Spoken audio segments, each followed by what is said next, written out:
Ал қадірлі достар, Гүлмира Калиева ханымды барлығыңыз білесіздер. Бұл кісі елдің қызы.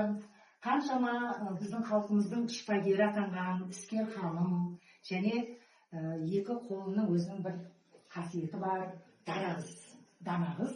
Және бұл қызға республикалық игілік журналының бір тосын сыйы бар. Қандай сый екен, сіз еді өзіңіз ашып қараңыз. Көрейік. Бұл сапала дейтіп, заманауи етіп жыртып ашсаңызшы. Сен ашып, дейтіп ашсаңызшы. Деп аш, сұлу бол. Сұлу бол аш. Ашып көрейік.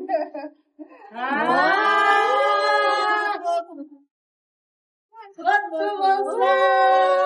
Бүлекен республикалық жанұялық игілік журналының мұқабасында.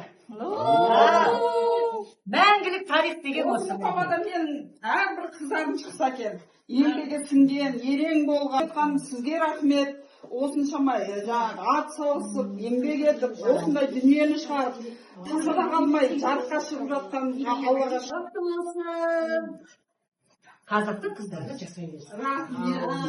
Тарих деген осы. Мәңгілік ұрпақ үшін тарих осы. Гүл шоқтары. Не деген тамаша. Не деген мен туған күнімде неше жыл болды? 20 жылдан асты.